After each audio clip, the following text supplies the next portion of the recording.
नमस्कार, मैं हूं नीलू। तो क्या किसी एक व्यक्ति के हट की वजह से एक्सप्रेसवे का काम सालों साल रोका जा सकता है? जी हां, ऐसा हुआ है। देहरादून एक्सप्रेसवे का काम पूरा होने में सालों साल लगा।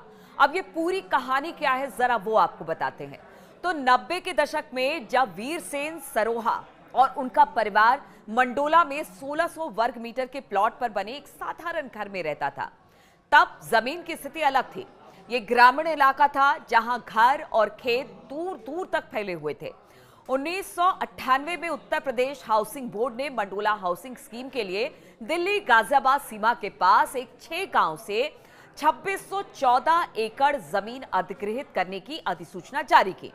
धीरे धीरे परिवारों को अपनी जमीन देने के लिए मना लिया गया, लेकिन वीरसेन ने अपनी जमीन देने से इनकार कर दिया। वो इलाहाबाद हाईकोर्ट चले गए। हाईकोर्ट ने उनकी जमीन के अधिग्रहण पर रोक लगा दी और इस प्रकार एक जिद ने लंबी कानूनी लड़ाई की रूपरेखा तय कर दी। अब वीरसेन के पोते इस केस को लड़ रहे हैं। देखिए, विरोध और प्रक्रिया में होने वाली देरी के कारण यह साफ हो गया कि हाउसिंग स्कीम कभी मूर्त रूप नहीं ले पाएगी। इसलिए जब भारतीय राष्ट्रीय राजमार्ग प्राधिकरण यानी NHAI अपने दिल्ली देहरादून एक्सप्रेसवे के लिए जमीन की खोज शुरू की, तो हाउसिंग बोर्ड ने उनकी बात मान ली। हालांकि एक परिवार जिसने हार नहीं मानी वो था वीरसेन का घर। आज घर बिल्कुल वैसा ही है जैसे 90 के दशक में था, जबकि इसके आसपास की हर चीज गायब हो गई। इसकी जगह एक तरफ अक्षरधाम और दूसरी तरफ की बात की जाए तो उत्तराखंड की पहाड़ियों तक फैला एक्सप्रेसवे है। अक्षरधाम और ईस्टर्न पेरिफेरल एक्सप्रेसवे के बीच NHAI 2 खंडों में एक्सप्रेसवे का निर्माण कर रहा है। अक्षरधाम से लोनी में उत्तर प्रदेश सीमा तक करीब 14.7 किलोमीटर और लोनी से ईस्टर्न पेरिफेरल एक्सप्रेसवे खेखड़ा तक 16 किलोमीटर।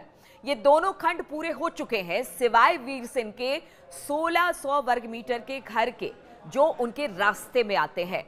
अब जरा सोचिए कि जो करीब 212 किलोमीटर का लंबा एक्सप्रेसवे जिसका निर्माण अंतिम चरण में है, और इस एक्सप्रेसवे के जून तक खुलने की संभावना थी। वीरसेन का अब खाली पड़ा 2 मंजिला घर सड़क के खुलने में अहम भूमिका निभाएगा। NHAI के एक अधिकारी ने बताया कि मुकदमेबाजी के कारण काम रुका हुआ है, क्योंकि घर के मालिक और उनके परिवार ने सुप्रीम कोर्ट में केस दायर की है। मंडोला हाउसिंग प्रोजेक्ट की घोषणा कर दी गई थी, तब सरकारों ने 1100 रुपए प्रति वर्ग मीटर की दर से अधिग्रहण की थी। जो जमीन थी उसकी पेशकश की गई थी। इससे करीब 1000 किसान और मकान मालिक प्रभावित हुए थे। पिछले कुछ सालों में इनमें से 94% ने भुगतान ले लिया। वीरसेन उन्हीं मुट्ठी भर लोगों में से है जिन्होंने पैसे लेने से इनकार कर दिया। अधिक भुगतान के लिए मंडोला में विरोध प्रदर्शन का नेतृत्व करने वाले नीरज त्यागी ने कहा कि जिन लोगों ने इनकार किया वो चाहते थे कि मुआवजा दरें बढ़ाई जाए। वीरसेन ने 2007 में इलाहाबाद हाईकोर्ट का रुख किया था।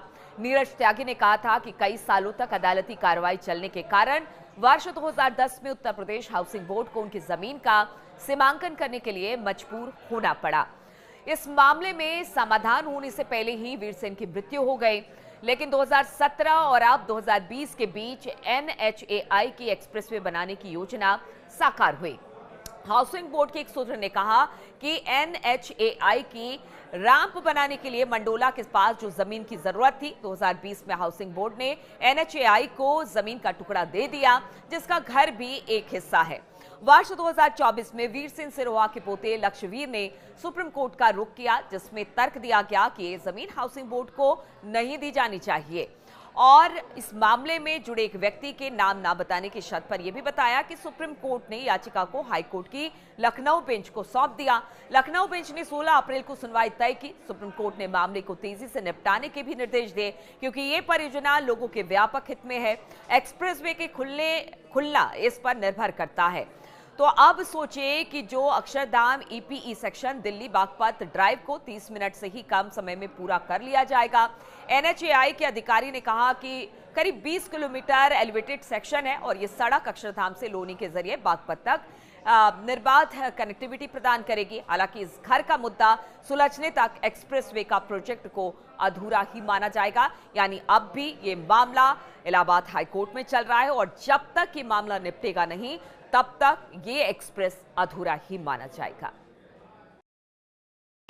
यह है गाजियाबाद का मंडोला इलाका, जहां पर दिल्ली दून एक्सप्रेसवे का कार्य लगभग पूरा हो चुका है, लेकिन इसके राह में सबसे बड़ा रोड़ा बना हुआ है। ये मकान, तस्वीरों में इस मकान को हम आपको दिखाते हैं। ये घर है वीरेंद्र सेन सरोहा का। 90 के दशक से ये मकान जस का तस ऐसे के ऐसे ही खड़ा है।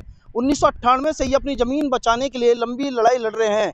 बाकी लोगों ने मुआवजा लेकर अपने घर हटा लिए, लेकिन ये परिवार अब भी कानूनी फैसले का इंतजार कर रहा है। तस्वीरों में आप देख सकते हैं, दिल्ली दून एक्सप्रेसवे का कार्य लगभग पूरा हो चुका है, लेकिन ये मकान ऐसे का ऐसा ही मौजूद है। 1998 से ये कानूनी लड़ाई लड़ रहे हैं। अब ये मामला सुप्रीम कोर्ट में पहुंच चुका है। एनएचआई के मुताबिक अगर कानूनी बाधा हट जाती है तो जून तक इस एक्सप्रेसवे का कार्य पूरा हो चुका है, लेकिन सुप्रीम कोर्ट में ये मामला पहुंच चुका है। 16 अप्रैल को इसकी अगली सुनवाई है। देखना होगा वीर सेन सरोहा क्या मुआवजा लेते हैं, या सुप्रीम कोर्ट के फैसले के बाद इस प्रोजेक्ट को कितनी रफ्तार मिलती है। अगर बात करें, ये केंद्र सरकार का बहुत बड़ा प्रोजेक्ट है दिल्ली देहरादून एक्सप्रेसवे, लेकिन ये सफ़र यहीं आकर ठहर जाता है। गाजियाबाद से रोहित सिंह, न्यूज़ 18 उत्तर प्रदेश।